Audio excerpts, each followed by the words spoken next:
안녕하세요, 꼼지입니다. 현장에 나와 있는데요. 뒤쪽에는 지금 기초가 세워져 있습니다. 기초를 세우기에 필요한 여러 가지 팁들을 좀 알아보는 시간을 갖죠. 일반적으로 지중으로 인입되는 전기 포솔은 ELP 관을 30mm 짜리를 사용하면 되고요. 그 다음에 하수의 경우는 이제 75mm 관을 쓰시면 되고, 그 다음에 오수의 경우는 100mm, 그 다음 우수는 150mm 이렇게 설정을 해서 포설을 하시면 됩니다. 자, 남윤리 현장의 배관 매설도를 한번 보겠습니다. 지금 부지가 이렇게 삼각형으로 모양이 됐다고 가정을 하고요. 그다음에 진입하는 곳에 이 전주가 하나 있어요. 그래서 그쪽으로 해서 전기선이 하나 들어와서 건물 내로 들어와서 다시 현관 쪽으로 한번 가는 그런 과정이 하나 있고, 이 중에 또 이제 우수를 보통 이제 150mm로 해서 우수 배관을 만들어 줘야 됩니다. 보라색으로 보이시죠?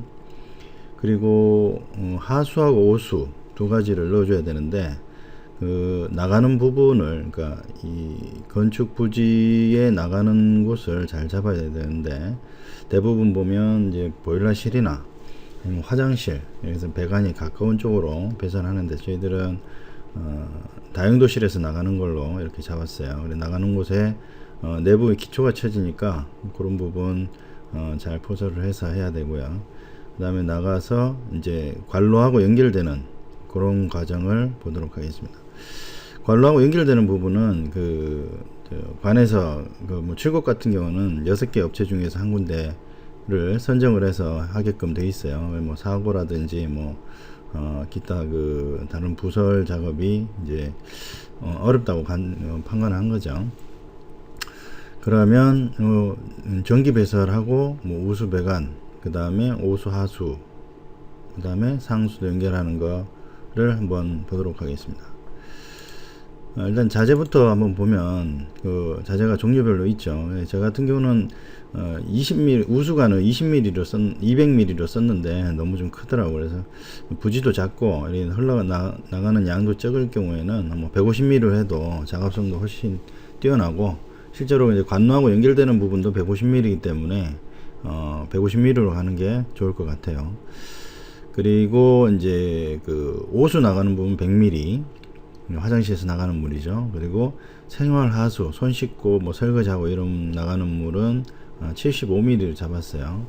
물론 이제 건물 내에 들어와서는 75가 아니라 한 50mm를 해도 크게 무방할 거라고 생각을 합니다. 그리고 거기에 맞는 T자라든지 연결 배관 같은 것들이 있고 본드가 있고, 그리고 우측에 있는 요거는 뭐냐면 한 20만원 정도 하는 건데, 이게 실제 이제 생활 하수하고 오수하고 만나는 부분이에요. 그래서 둘 다 이제 100mm로 되어 있고, 실제로 생활 하수는 아까 75mm라고 말씀드렸는데 75mm로 오다가 이연관을 써가지고 같이 이쪽에는 같은 100mm로 연결되는, 그래서 150mm의 하수관을 나가는 관로하고 연결돼서 나가는 하수로 연결되는 그런 과정이 되겠습니다. 그리고 양옆에 두 개의 이렇게 스페어 구멍이 있는데, 이런 것들은 이제 나중에 추가적으로 이 부분을 이제 쓸 경우에 연결해 쓰라고 스페어로 되어 있어요. 중요한 거는 생활 하수가 나오는 곳은 오수가 와서 같이 여기서 묶여서 나가는 거기 때문에 이 부분에 트랩이 하나 있어요. 그래서 냄새가 거꾸로 흘러나가지 않도록, 새어나 들어가지 않도록 그렇게 하는 트랩이 여기 하나 내장되어 있습니다.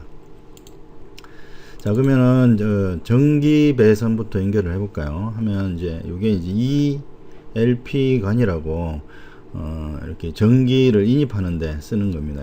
보통 이제 전봇대, 뒤에 보면 전봇대에서 건물로 이렇게 들어와서 다시 이렇게 건물로 인입되는 그게 선이 오기가 싫으니까 대부분 지중에다가 이제 묶게 돼요. 그래서 ELP 관을 쓰고 또 100m 정도로 감겨져 있습니다. 그래서 저 같은 경우는 스페어 관을 하나 더 넣어가지고 신호선이라든지 통신선이라든지 이런 게 들어올 수 있게끔 처리를 하고 있기 위해서 두 개를 포설을 했고요. 요 안에 가닥에 보면 안쪽에 뭐 요비선 같은 역할을 하는 요런 선이 하나가 들어 있어요. 그래서 맨 끝에 이걸 묶어서 이제 그 선을 갖다가 넣어서 이제 당기는 그런 용도로 쓰는데, 이게 그냥 반을 잘라 버리면 이게 이제 말려서 안으로 들어가 버립니다. 그래서 뭐 자른 다음에 반드시 이렇게 뒤에 이렇게 트랩 처리를 해서 뭐 전기 테이프나 이런 거로 감아주면 더 좋겠죠. 그래서 그렇게 처리를 해주시면 좋을 것 같아요. 그래서 지금 전기선이 가장 멀기 때문에 포설하는 위치에서 그래서 전기선을 먼저 깔고 있습니다.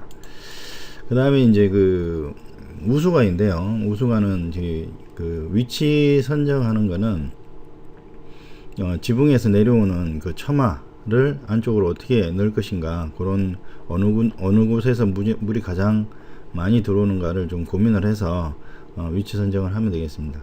저 같은 경우는 이제 모임 지붕이기 때문에, 편지붕의 모임 지붕이기 때문에 내려오는 곳이 이곳에 가장 많아요. 그래서 그쪽을 가장 기준선으로 잡고 처리를 했고요. 그래서 이쪽으로 쭉 들어가면 이제 구별을 줘서 높이는 똑같이 하고 요 뚫는 위치를 이제 점점 내립니다. 그러면 이게 쭉 따라서 내려오겠죠, 그죠? 그래서 우리 건물 바깥에 외부에 한 군데 더 둔다든지 해서 이렇게 하면 되겠습니다. 200mm를 썼는데 작업성이 워낙 좀 안 좋더라고요. 금액도 많이 비싸고. 그래서 여러분 하실 때는 150mm로 해도 충분히 되지 않겠나 싶습니다.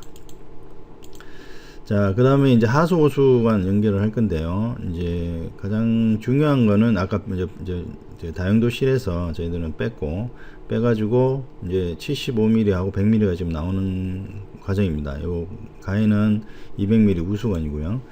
그래서 그것이 나와서 이렇게 지금 나오고 있죠. 그래서 요 밑에서 나와서 이렇게 나오고 있는, 이제 배관을 파묻는데 할 때 장갑이나 내지는 비닐 같은 걸 이제 끼워 넣어서 좀 오물이 안 들어가도록, 흙이나 이런 게 안 들어가도록 해주시는 게 중요하고요.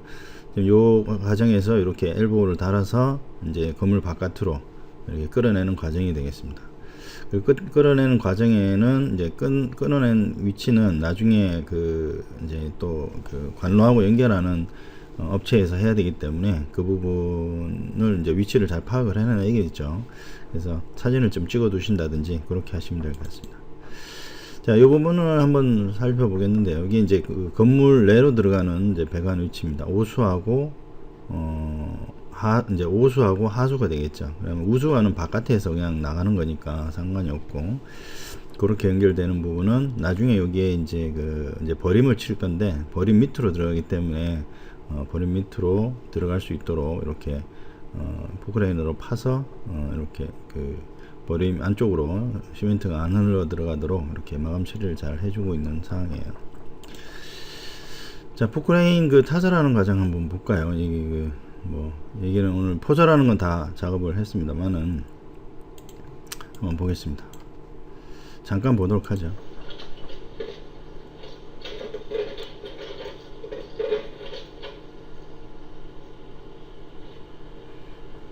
지금 포고 있는 거는 그 삽이 한 3종류로 가지고 오는데 그 넓이에 따라서, 그래서 지금은 650 정도 되는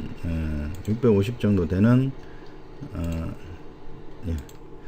자, 전체적으로 보면 이렇거든요. 그래서 지금 오늘 과정은 이제 포설하는 것만 하니까, 전기 배관은 이렇게 해서 지중으로 해서 이제 이 배관 안쪽으로 들어왔고, 요 상수도에 대한 거는 뭐 설명을 안 했는데, 그냥 우리 엑셀 관 같은 거를 한 2개 정도 묶어 가지고 같이 안으로 그냥 넣어주면 됩니다. 그리고 맨 끝 부분은 이제 물이 들어가는 곳이니까 이렇게 2개를 묶어서 엮어서 처리를 해주시면 되겠어요. 자, 이 부분이 이제 그 엑셀 관인데, 이렇게 2개를 묶어서 요 건물 부지 내로 들어갈 수 있도록 그냥 연결 처리만 해주시면 되겠어요. 그래서 나중에 이제 그 버림이 쳐지면 밑으로 해서 건물 안으로 인입하는 그런 과정이 되겠습니다.